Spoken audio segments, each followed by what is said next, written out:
Hello, everyone, and welcome to another episode of the Tales of Agmar podcast. I'm your host and creator, Sinjin, and today we will be, as mentioned last week, talking about Horndal's origin story and who he is within the book. A lot of this will get covered in the book itself, but I thought that it would be nice that while I'm editing it and you guys are waiting for it to be finished being edited, that I might as well just tell you a bit about him because he becomes pretty important, I would argue, within the grand scheme of things, especially book one involving Gander and Mace and what happens with them going forward. But sorry, before I do, I need to just cover a few announcements like usual. And just real quick thing before we get into all of this, am trying out some new settings, so let me know how it sounds to y'all. Um, Hopefully I just have to do my normal number of takes with this, but we'll see. Anyways, the announcements. First off, Discord and Ko-fi, they're linked in the show notes below.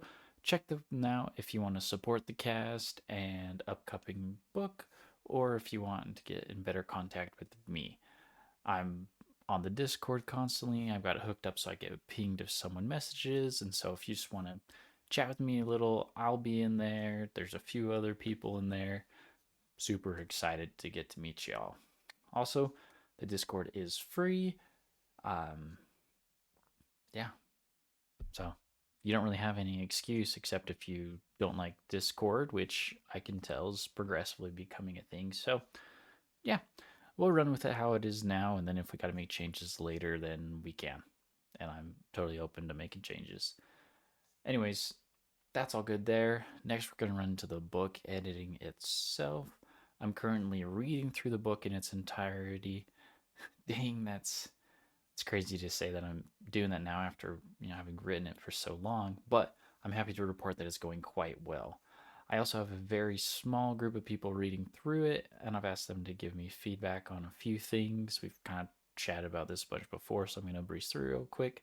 But right, that's just so I can make the reading of the book better for the rest of you, making sure things flow, grammar's right, that it's good. Super exciting time. Now, you're probably wondering when you, if you aren't already, can read it. And I actually have an approximate date now. I laid out a timeline, and it should be sometime in May of 2026. So I'm actually recording this in, excuse me, I'm recording this in April of 2026. So,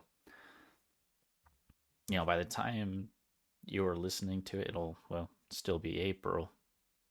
But that's super exciting. It should be very soon that you guys are able to start reading it. That's my goal for myself is before the end of May 2026, it's starting to be put out on Royal Road for you guys to read. So it's coming up really fast. And as we get closer to that deadline, I'll have a little bit more details for you guys about how it's going to go through.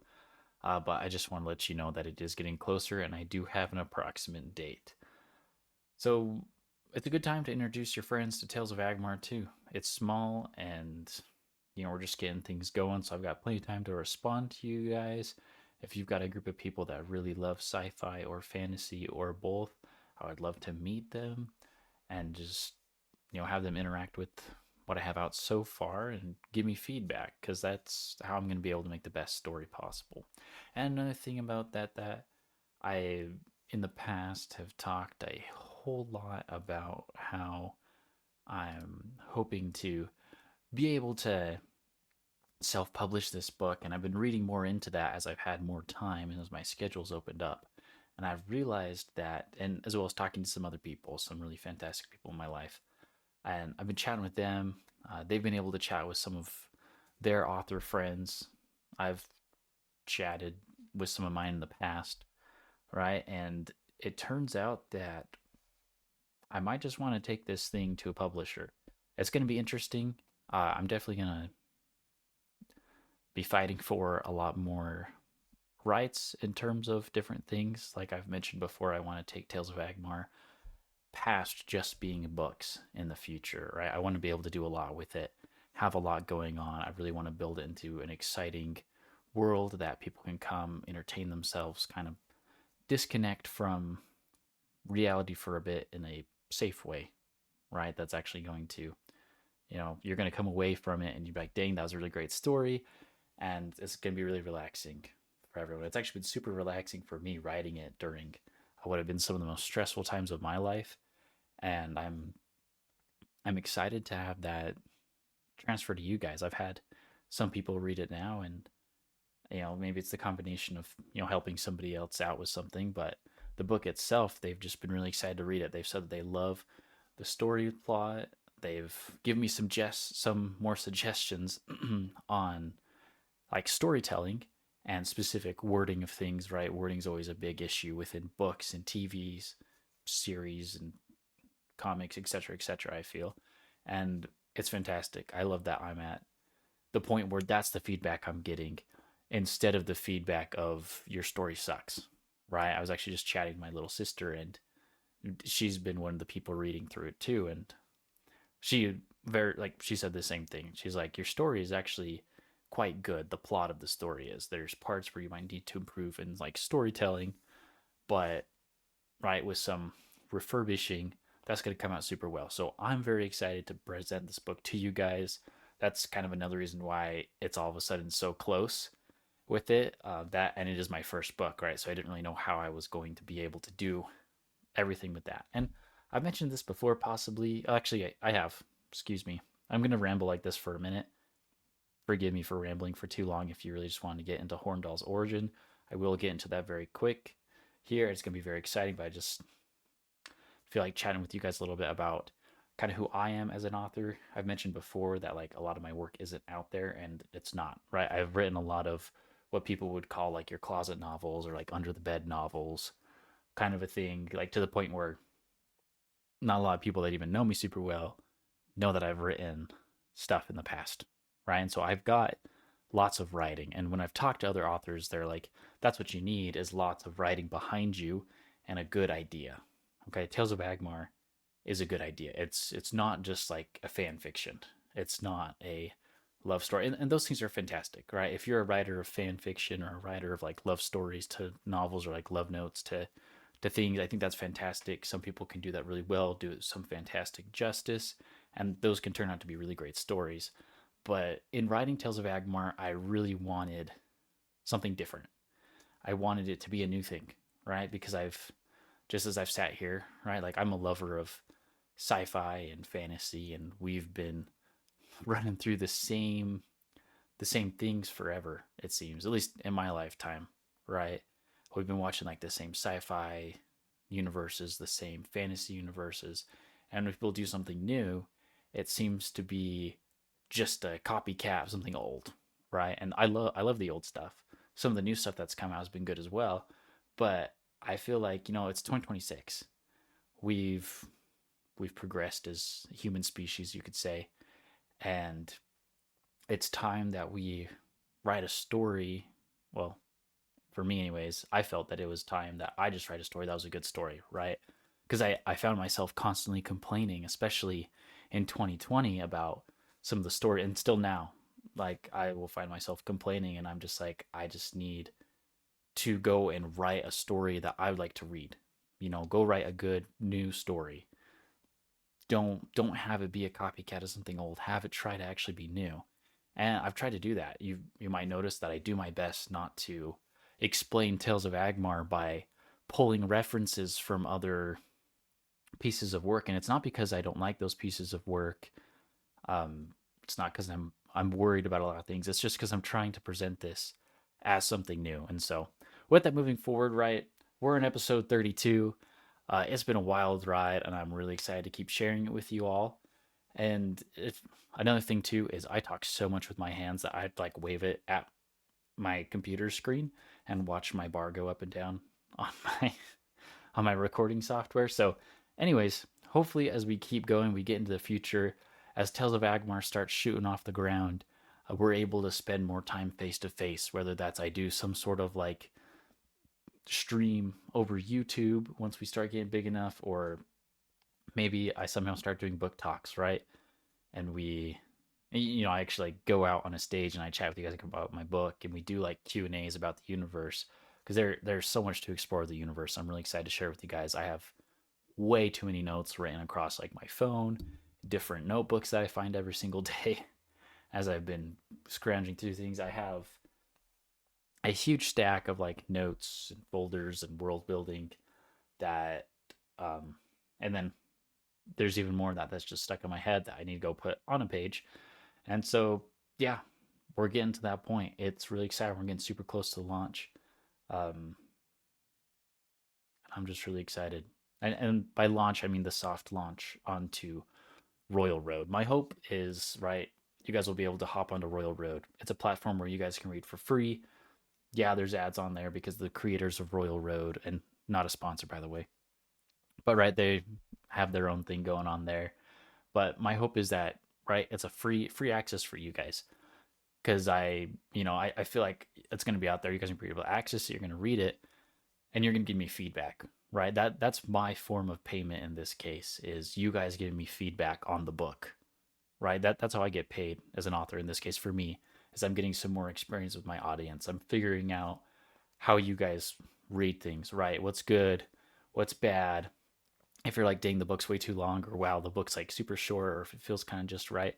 Those are things I want to know, right? Because then moving forward, that's going to shape a little bit about how I write. I'm still going to write as me, but I know that there are times when someone explains something to somebody else and it can be kind of confusing, especially reading textbooks. But yeah. Anyways, I believe I've said enough to stop me from going to a whole bibliography about myself. Let's get in with Horndal's story. And to start off, if you haven't listened too much about the Gearblades yet, through this podcast, I'm going to run like a quick little run over of them. But they're sort of a warrior monk society that worships the dragons on Agmar. They've got a lot of their society's lore within Agmar. They're a different sort of like a city state, not city state thing within sight of the Middle Kingdom itself. And they are actually contracted, I should say, with the Middle Kingdom to provide a sort of expertly trained, monk mercenary force that uses magical powers to be able to summon blades out of thin air. Their operatives can transverse what's called the void, which is sort of this realm of energy within the Tales of Agmar universe that a lot of different factions interact with overall. And that's very interesting.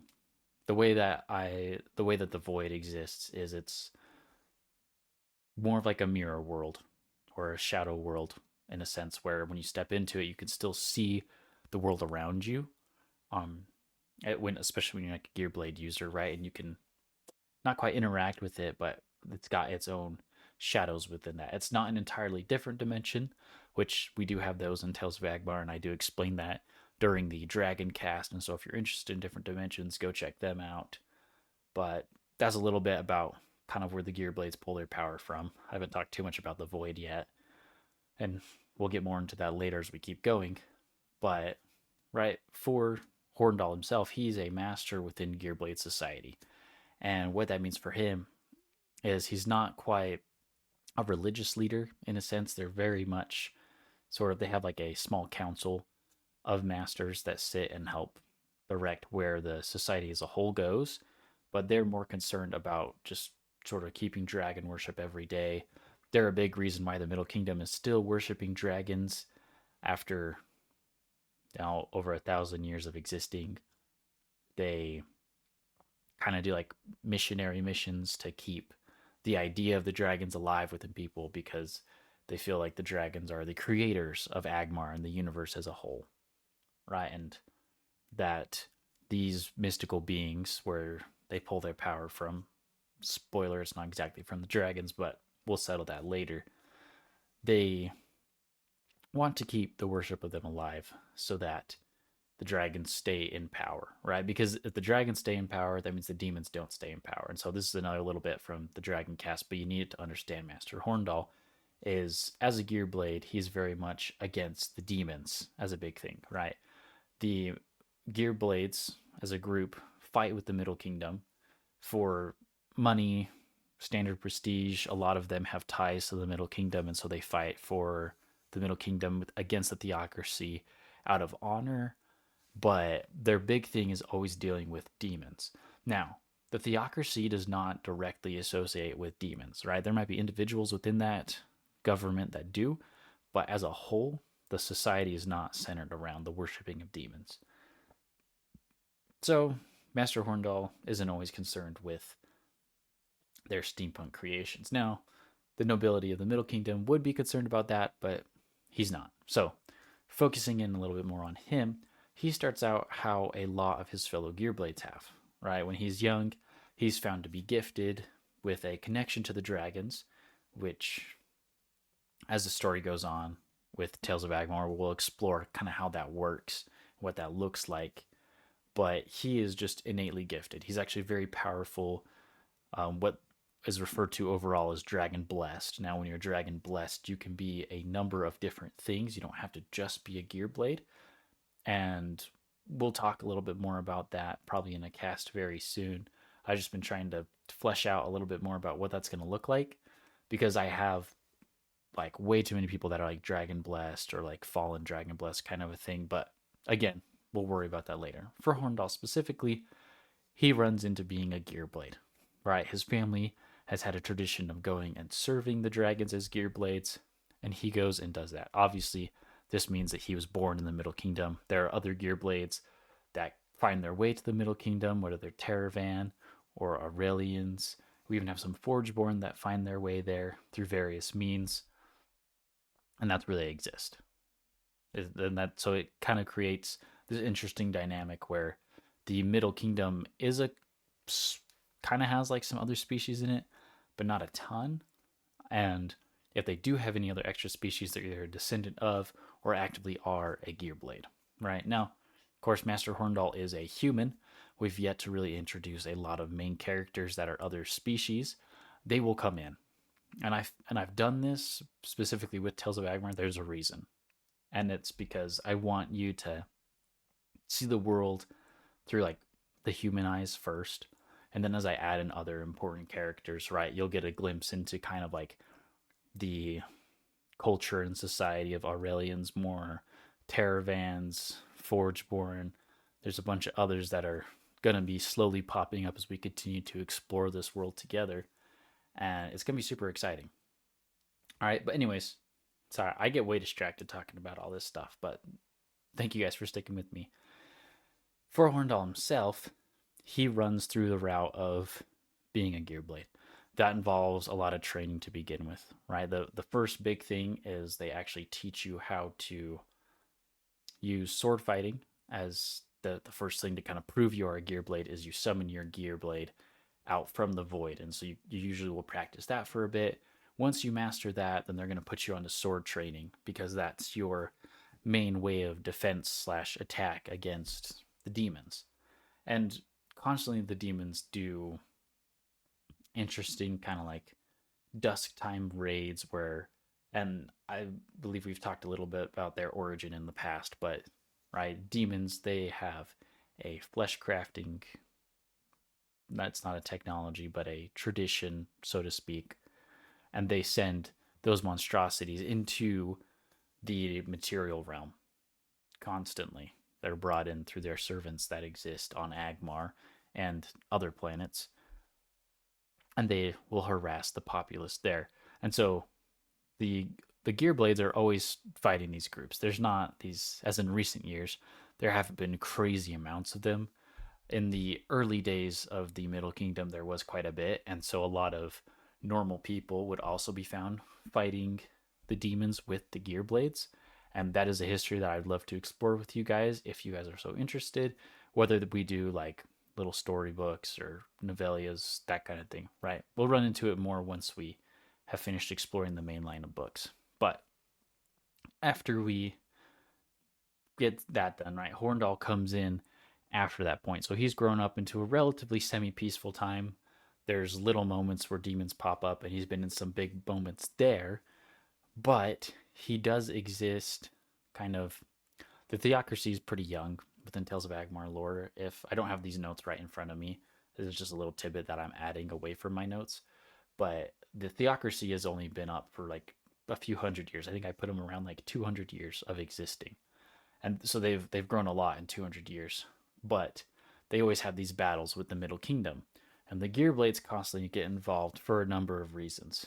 Reason one is because they are asked to by the crown. They're under an obligation to go serve where the crown requests them to a degree, right? They could always deny, if that makes sense. It's kind of this weird like pseudo contract of like, we're with you but we're not fully with you all the time.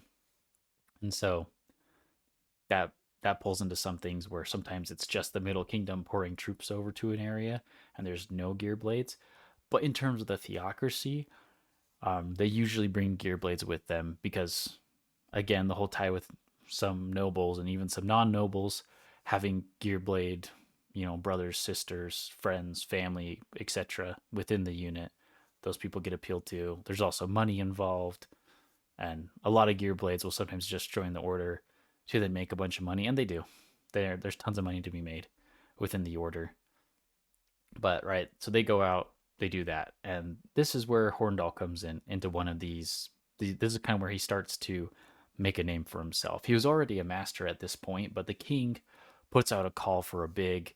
I'm not going to call it a crusade, but it's a crusade-like thing where the Middle Kingdom was going to go and do this huge strike on the theocracy.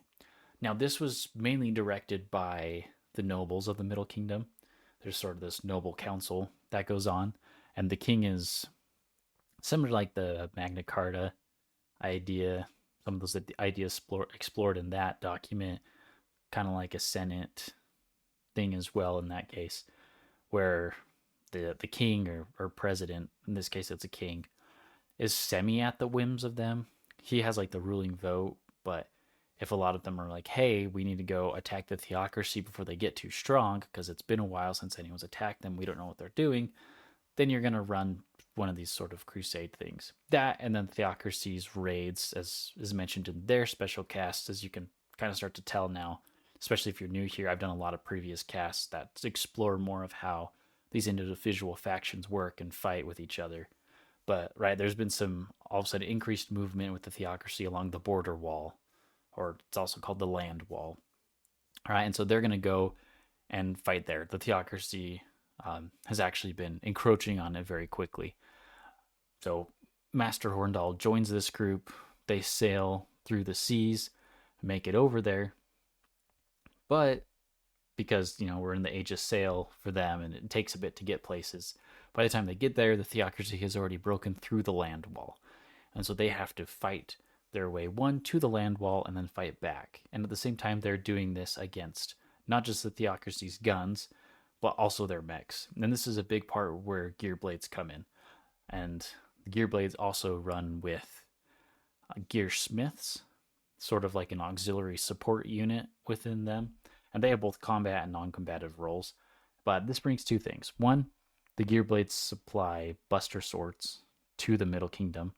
And there's Buster Sword squads that are made of usually peasant infantry, where they're given a Buster Sword, and the great things about this is they can run up and they can swing and they can cleave through a mech to some degree, right? Like they can cleave off joints. If the armor's too thick, they might be able to get a good chunk in there. They're not going to be able to cut right through. You can kind of get the gist where I'm going with this now. Great thing about having Gearblades is you can either, give them a Buster Sword, or maybe you get lucky and like there's some masters where they have a double-bladed Buster Sword. That's kind of their Gearblade, what they've made it into.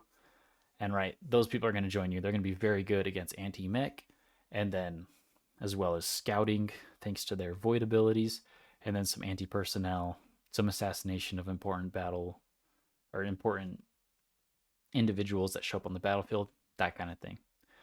And so that's what Master Horndal ends up doing. He becomes more of a frontline fighter. He actually begins leading groups of infantry, that kind of thing. That's kind of what the story goes with this, right? This is all before the book starts, right? This is a couple years. If you've listened to Kandra's story, this is where her story takes place a few years after this has. or I think it was like a year or two after this has, right? And so this happens. We've got lots of problems. Tons of Gearblades die in this engagement. The king dies, as mentioned in her story. And so we're left with this broken kingdom, right? They do eventually push them back. The land wall is strengthened. They all retreat. It's a not quite happy ending, but it's an ending to a conflict. And he goes on to continue serving mostly the Gearblades, right? He becomes a little disillusioned with um, the Middle Kingdom themselves, kind of concerned as the queen, recovers from the death of her husband. She does a lot of power moves that, aside from making sure that she is in charge, kind of set up this weird thing where the Middle Kingdom slowly turns into a little more dictatorship of a kingdom, which, depending on which kingdoms you look at, they can be like that, or they can be a little bit more utopia like, right? It just kind of depends who's in charge with that much power. And so, as he does this, he begins to focus more on the demons because he starts to sense a more underground presence has been forming, and he begins covering through that. And that's where we pick up with him. He's been really exploring the demons and kind of their connection to the wider world, like what they've been doing. He's been hunting them down, trying to figure out more about what seems to be a secret society that has built up of demon worshippers and is slowly unraveling this. This is then, as he's going through this, is when Gander and Mace end up showing up on Agmar, and he is the first human, or Agmar human, that those two meet. And at first they have kind of a rough encounter, but after chatting it out for a little bit, then they kind of figure that their goals could align a little bit. There's a few things that are mentioned there. I'll leave that for you guys to read during the story. But yeah, that's pretty much his origin, where he fits in with the wider world. Thanks so much for making it to the end, everybody. Um, and for letting me rabble about Horndal and my characters. Anyways, I'll be back next week with a new episode Monday night at 7 p.m. Mountain Daylight Time. We will be talking about Klep, and he's actually from the Theocracy, so we'll get to chat a little bit more about the Theocracy, kind of where he fits in there. He's the son of Lord Saunter, who is the leader of the Theocracy, and we did chat a little bit about him at the end of one of the Theocracy casts, but we'll just really dive more into that next week. So, anyways, until then, this has been Sigyn with Tales of Agmar, and wherever you are, be a good one.